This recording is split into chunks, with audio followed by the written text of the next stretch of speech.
മാന്യ പ്രേക്ഷകർക്ക് എൻ്റെ പ്രണാമം. പ്രത്യേകിച്ചും എനിക്ക് പറയാനുള്ളത് ഈ സന്ദേശം അധ്യാപകരോടാണ്.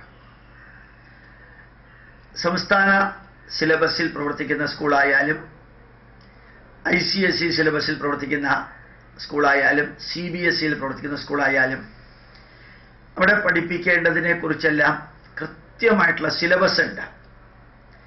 അതനുസരിച്ചിട്ട് പഠിപ്പിച്ചാൽ മതി. ഇതെല്ലാം പഠിപ്പിക്കുന്നതിൻ്റെ കൂട്ടത്തിലും അധ്യാപകർക്ക് ഓരോ ക്ലാസ്സിലും 2, 3, 4, 5, 6, 7, 8 മിനിറ്റ് വിഷയങ്ങൾ പഠിപ്പിക്കുന്ന കൂട്ടത്തിൽ നല്ല കഴിവുള്ള അധ്യാപകരാണെങ്കിൽ ധന്യമായ ജീവിതത്തെക്കുറിച്ചുള്ള കാര്യങ്ങളും പഠിപ്പിക്കാൻ സ്വാതന്ത്ര്യം നിഷേധിച്ചിട്ടില്ല. നല്ല കാര്യങ്ങൾ പഠിപ്പിക്കാൻ സാധിക്കും. ഓർഗാനിക് ആയിട്ടുള്ള കാര്യങ്ങൾ, ജീവചൈതന്യം തുളുമ്പുന്ന കാര്യങ്ങൾ മക്കളെ പഠിപ്പിക്കാൻ, വിദ്യാർത്ഥികളെ പഠിപ്പിക്കാൻ സാധിക്കും. ജീവിതത്തിൽ കെമിസ്ട്രി മാത്രം പഠിപ്പിക്കുന്ന കൂട്ടത്തിൽ 2 കാര്യവും കൂടി പഠിപ്പിക്കാം. ഒന്ന്, ഭാരതത്തിൻ്റെ പൈതൃകത്തിൽ കെമിസ്ട്രി എത്രത്തോളം ഉണ്ടെന്നുള്ളത് ഇടയ്ക്ക് ചില വരികളിലൂടെ പഠിപ്പിക്കാം. 2, ജീവിതത്തെക്കുറിച്ചുള്ള ചില കഥകളും ഉപദേശങ്ങളും അനുഭവങ്ങളും പഠിപ്പിക്കാം. ഫിസിക്സ് പഠിപ്പിക്കുന്ന അധ്യാപകർക്ക് ഫിസിക്സിൽ ഭാരതത്തിൻ്റെ പൈതൃകം എന്തെല്ലാം ഉണ്ടെന്ന് ഏതെങ്കിലും ഇന്റർനെറ്റ് ഗൂഗിൾ സെർച്ചിലൂടെ നടത്തിക്കഴിഞ്ഞാൽ പഠിപ്പിക്കാൻ സാധിക്കും. ആ ഫിസിക്സിലെ പൈതൃകം പഠിപ്പിക്കാൻ ഒരിക്കലും അധ്യാപികമാർക്ക് ഒരാളും എതിരെ നിൽക്കില്ല. വിദ്യാർത്ഥികൾക്ക് താല്പര്യമുണ്ട്. കൂട്ടത്തിൽ ജീവിതത്തെക്കുറിച്ച് പഠിപ്പിക്കാം. ഏത് വിഷയമാണ് പഠിപ്പിക്കുന്നതെങ്കിലും അതിൽ ജീവിതഗന്ധിയായ കഥകൾ, അനുഭവങ്ങൾ, ഉപദേശങ്ങൾ, ജീവിത സത്യങ്ങൾ, അത് വളരെ വികാരത്തോടുകൂടി വിചാരം ചേർത്ത് പറഞ്ഞു കൊടുക്കണം. എന്നാലേ പ്രയോജനപ്പെടുള്ളൂ. വികാരത്തോടുകൂടി വിചാരം ചേർത്ത് പറഞ്ഞു കൊടുത്താലേ പ്രയോജനപ്പെടുള്ളൂ. പിന്നെ അതാത് വിഷയത്തിലെ പൈതൃകം പറഞ്ഞു കൊടുക്കണം.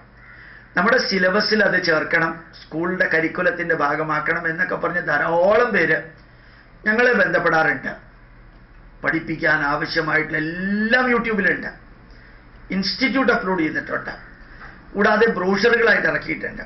എവിടെയാണെന്ന് അന്വേഷിച്ചു പോകാൻ ബുദ്ധിമുട്ടാണെങ്കിൽ അറിയിക്കുകയാണെങ്കിൽ എത്തിച്ചു തരാം. നമ്മുടെ പൈതൃകത്തിലെ നന്മകൾ പഠിപ്പിക്കണം. ക്രിസ്ത്യാനിക്കും മുസ്ലിമിനും ഹിന്ദുവിനും പഠിപ്പിക്കണം. ചെറുപ്പത്തിൽ അത് അവർക്ക് ഉൾക്കൊള്ളാൻ സാധിക്കും.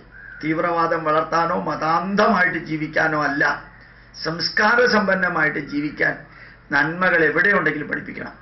വെറുതെ ക്ലാസ്സിൽ പുസ്തകത്തിലുള്ളത് മാത്രം ടീച്ചർ ഒരു ടേപ്പ് റെക്കോർഡറിൽ കാസറ്റ് അല്ലെങ്കിൽ CD പ്ലേ ചെയ്യുന്ന മാതിരി പഠിപ്പിച്ചാൽ പോരാ.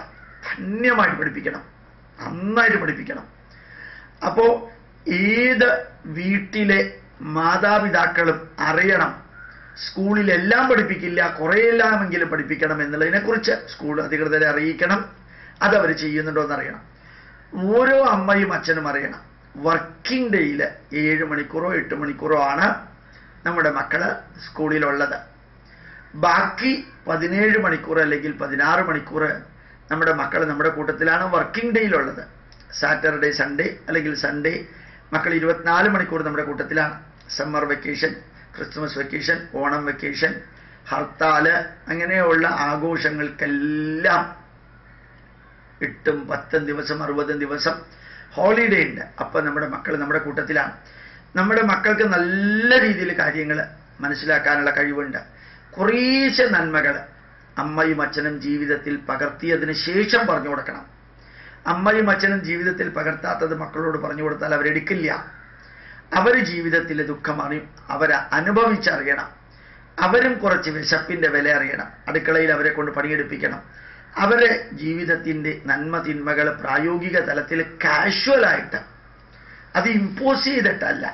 കുറച്ച് പാത്രങ്ങൾ കഴുകാനും, ഗ്യാസ് അടുപ്പ് കത്തിക്കാനും, ചായ ഉണ്ടാക്കാനും, ചോറ് വയ്ക്കാനും, കറി വയ്ക്കാനും, അത് വിളമ്പി കൊടുക്കാനും, എച്ചിൽ പാത്രം കഴുകാനും, വീട് വൃത്തിയാക്കാനും, നമ്മുടെ മുറികളൊക്കെ ക്ലീൻ ആൻഡ് നീറ്റാക്കാനും, രാവിലെ പ്രാർത്ഥിക്കാനും, വൈകുന്നേരം പ്രാർത്ഥിക്കാനും, കുളിച്ച് ശുദ്ധമാവാനും, ഡ്രസ്സ് തന്നെത്താൻ അലക്കാനും, ഇങ്ങനെയുള്ള കുറേ കാര്യങ്ങളുണ്ട്. എന്നും എല്ലാ ദിവസവും അവർ ചെയ്യണമെന്നല്ല, അതെല്ലാം അവർക്ക് ട്രെയിനിങ് കൊടുക്കണം. അപ്പോൾ 2 പേരാണ് പരസ്പരം ഭാവയന്ത ശ്രേയ പരമവാഗ്നുയ. സ്കൂളിലെ ടീച്ചേഴ്സും പ്രിൻസിപ്പാളും മാനേജ്മെൻറ്റും നല്ല നല്ല കാര്യങ്ങൾ നിർബന്ധമായും സ്കൂളിൽ ഒരു 45 മിനിറ്റുള്ള ക്ലാസ്സിൽ 2 3 മിനിറ്റ് മതി. നല്ല കഥകൾ അല്ലെങ്കിൽ അനുഭവങ്ങൾ അല്ലെങ്കിൽ ഉപദേശങ്ങൾ, ജീവിത സത്യങ്ങൾ, അത് ഒരു വശത്ത്. പിന്നെ ആ വിഷയത്തിൻ്റെ പൈതൃകമായിട്ടുള്ള കാര്യങ്ങൾ, ഇങ്ങനെ സ്കൂളിൽ നിന്ന് ചെറിയ കാര്യങ്ങൾ നമ്മുടെ ജീവിതത്തെ ബ്യൂട്ടിഫുൾ, ഡ്യൂറബിൾ ആൻഡ് സ്ട്രോങ് ആക്കാൻ, ബ്യൂട്ടിഫുൾ ആക്കണം, ഡ്യൂറബിൾ ആൻഡ് സ്ട്രോങ് ആക്കാനാണ് ഇത് വേണ്ടത്. അപ്പോൾ ഓർമ്മിക്കുക, നമ്മുടെ സ്കൂളിൽ നിന്ന് കൊടുക്കാൻ പറ്റാത്ത, സ്കൂളിലെ സിലബസ് അനുസരിച്ച് വർക്ക് ലോഡ് ടീച്ചേഴ്സിന് കൂടുതലുണ്ട്, ക്ലാസ് ടെസ്റ്റ് ഉണ്ട്, മന്ത്ലി ടെസ്റ്റ് ഉണ്ട്, ആനുവൽ ടെസ്റ്റ് ഉണ്ട്, ക്വാർട്ടർലി ടെസ്റ്റ് ഉണ്ട്. അതിനാൽ ടീച്ചേഴ്സിന് ഒരിക്കലും പൂർണ്ണമായിട്ടും അവരെല്ലാ നന്മകളും കൊടുക്കുമെന്ന് വിചാരിക്കരുത്. ബാക്കിയുള്ളതൊക്കെ പാരൻസാണ് കൊടുക്കേണ്ടത്. ആ പാരൻസിന് അത് സാധിച്ചില്ലെങ്കിൽ സാധിക്കുമോ എന്നുള്ളതിനെ കുറിച്ചിട്ട് ഒരു തെളിവ് കൂടി പറഞ്ഞുതരാം. നമ്മുടെ മക്കളെ ഭൂമിയിലേക്ക് കൊണ്ടുവന്നത് അവർ പറഞ്ഞിട്ടല്ല, നമ്മൾ തീരുമാനിച്ചിട്ടാണ്. ഇപ്പോൾ നമ്മുടെ മക്കൾക്ക് നല്ല ശരീരം കൊടുത്താൽ മാത്രം പോരാ, നല്ല മനസ്സും കൊടുക്കണം. നമ്മുടെ മക്കൾക്ക് നല്ല ബുദ്ധിയും കൊടുക്കണം, നല്ല വിവേകവും കൊടുക്കണം, നല്ല സംസ്കാരവും കൊടുക്കണം. നല്ല ശരീരത്തിൽ ഇതെല്ലാം കൂടി ഉണ്ടെങ്കിൽ നല്ല മനുഷ്യനാവുള്ളൂ. അത് കൊടുക്കേണ്ടത് അമ്മയും അച്ഛനുമാണ്. ഒരു അമ്മയ്ക്കും അച്ഛനും മാതാപിതാക്കൾക്ക് ഒരു മകനോ 2 കുട്ടികളോ 3 കുട്ടികളോയിൽ കൂടുതലില്ല. പക്ഷെ സ്കൂളിലെ ക്ലാസ്സിൽ 40-45 കുട്ടികളാണ് ഒരു ടീച്ചറിന് കൈകാര്യം ചെയ്യേണ്ടത്. അത് ടീച്ചറിൻ്റെ കുട്ടികളല്ല, വല്ലവൻ്റെ കുട്ടികളാണ്, പല ബാക്ക്ഗ്രൗണ്ടിൽ നിന്ന് വരുന്നവരാണ്. പക്ഷെ നമ്മുടെ വീട്ടിൽ മാതാപിതാക്കൾക്ക് കൈകാര്യം ചെയ്യേണ്ടി വരുന്നത് അവരുടെ തന്നെ 1, 2, 3 മക്കളെയാണ്. ഒരേ ബാക്ക്ഗ്രൗണ്ടിൽ നിന്ന് വരുന്നവരാണ്, പരസ്പരം നിത്യവും കാണുന്നവരാണ്. അവർക്ക് ശരീരത്തിൻ്റെ വളർച്ചയ്ക്ക് ആവശ്യമായിട്ടുള്ള ഭക്ഷണം കൊടുക്കുമ്പോഴും മനസ്സിൻ്റെ, ബുദ്ധിയുടെ, വിവേകത്തിൻ്റെ, സംസ്കാരത്തിൻ്റെ, അതിൻ്റെ വളർച്ചയ്ക്കുള്ളത് കൂടി കൊടുക്കണം. നമ്മുടെ വീട്ടിനകത്ത് ചിരിച്ച് സന്തോഷിച്ച് വളരാൻ സാധിക്കണം, വളർത്താൻ സാധിക്കണം. കൂടുമ്പോൾ ഇമ്പമുണ്ടാകുന്ന സ്ഥലമാണ് കുടുംബം എന്ന് ശ്രീനാരായണ ഗുരുദേവൻ പറഞ്ഞിട്ടുണ്ട്. നിർബന്ധമായും രാവിലെയും വൈകുന്നേരവും ദൈവദശകം അത് മുടങ്ങാനേ പാടില്ല. നടന്നുകൊണ്ട് ചൊല്ലിയാലും കുഴപ്പമില്ല, മുടങ്ങുമെന്നുണ്ടെങ്കിൽ യാത്രയിലെങ്കിലും ചൊല്ലുക. നല്ല കീർത്തനങ്ങൾ, നല്ല മന്ത്രങ്ങൾ പഠിക്കുക, കേൾക്കുക. വീട്ടിനകത്ത് ആത്മീയത ഭൗതികത പോലെ തന്നെ ഉണ്ടാവണം.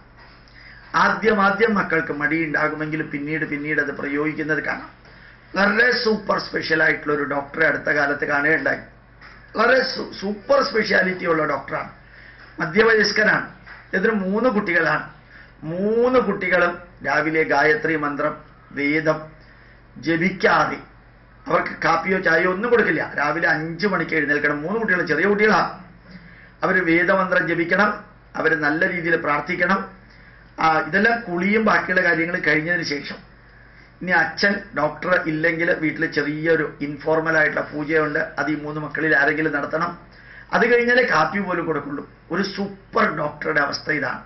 നല്ല ഇന്റർനാഷണലി റിനൗണ്ട് കാർഡിയോളജിസ്റ്റിൻ്റെ, കാർഡിയാക് സർജന്റെ എക്സാമ്പിളാണ് ഞാൻ നിങ്ങളോട് പറഞ്ഞത്. വലിയ പ്രായമൊന്നും ആയിട്ടില്ല.